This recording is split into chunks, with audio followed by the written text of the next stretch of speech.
Hello and welcome. Do you feel like every conversation with your teen turns into a battle? Like no matter what you say, they roll their eyes, shut you down, or find something is wrong? You are not alone, and more importantly, you are not failing as a parent. Let's talk about how to cope with a teen who seems stuck in negativity without losing your cool or your connection with them.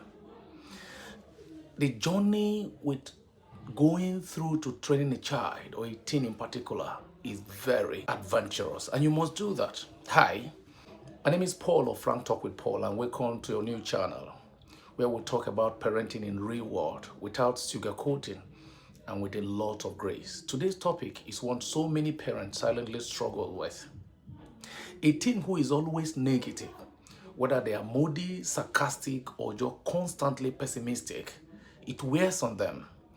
But there are reasons behind this behavior and strategies that work. So grab a copy, take a breath, and let's unpack this together. It's going to be a rewarding journey for you sticking through. Why things are negative, understanding why they present that negative behavior first. Let's look at why teens might default to negativity. It is not because they hate you. It is not because they want to ruin the vibe in your house. Not at all, far from it.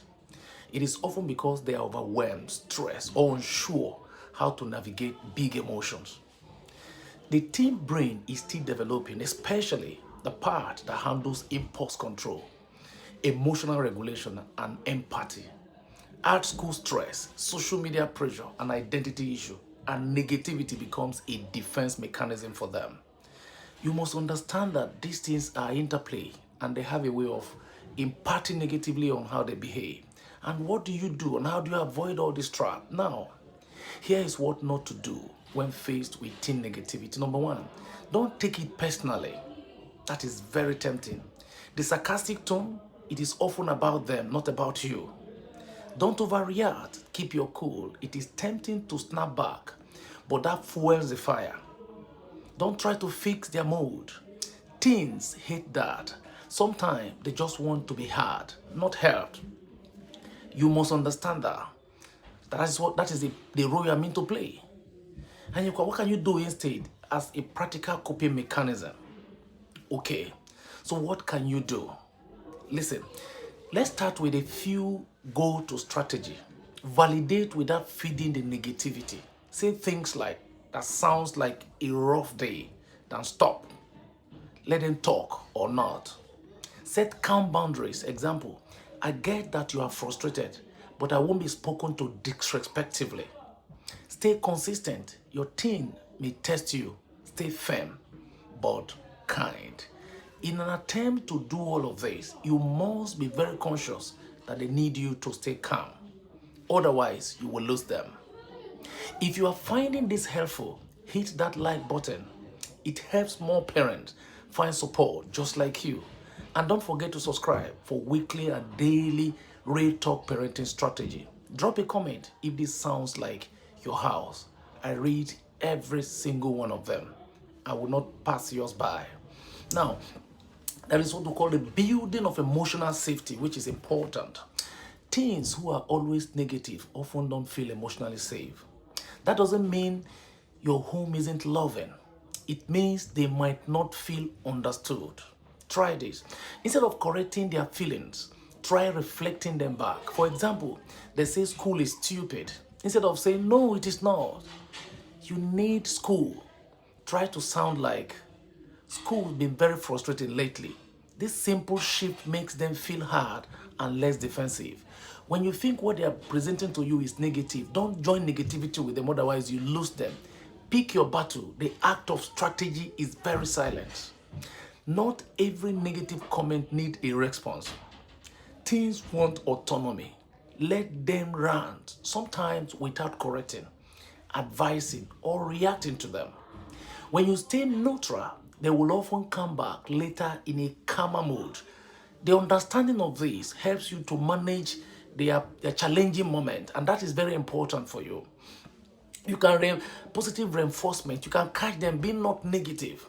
It is easy to zero in on a bad mode, But what about when they don't roll their eyes or help their siblings or say thanks?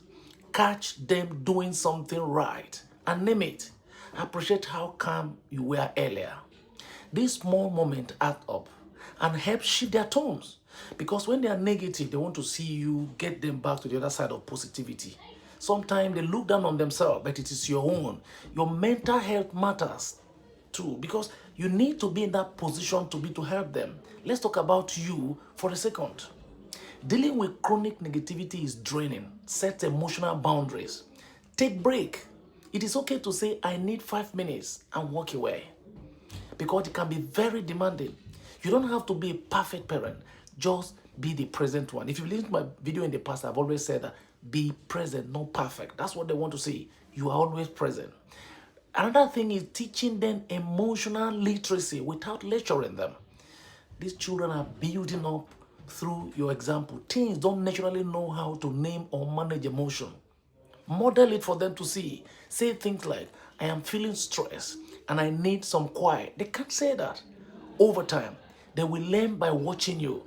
You can also use media, movies, shows, even memes to speak emotionally inside to them.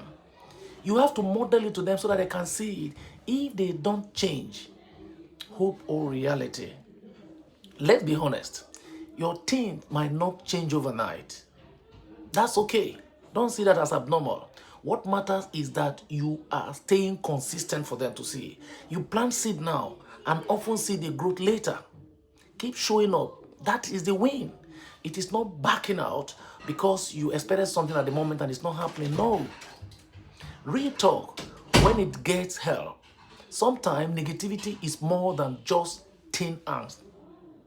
If your teen shows signs of depression, isolation, or talks about self-harm, get professional help. You are not overreacting. You are protecting your child. That is your responsibility to carry out. You must do this. And then let's take the final takeaway. Before you leave, you have a responsibility. Let's do a recap. Don't take it personally. Respond and don't react. Create emotional safety. Model healthy behavior. Take care of your own mental load as well, because you have your own to do. Parenting a negative teen is hard, but it is not helpless. Keep planting love and boundaries and trust the process. It will help you. If this video helped you, please give it a thumb up, subscribe and share it with someone else who needs a parenting pep talk today. And remember, you are doing better than you think. See you in my next video. Thank you and bye-bye.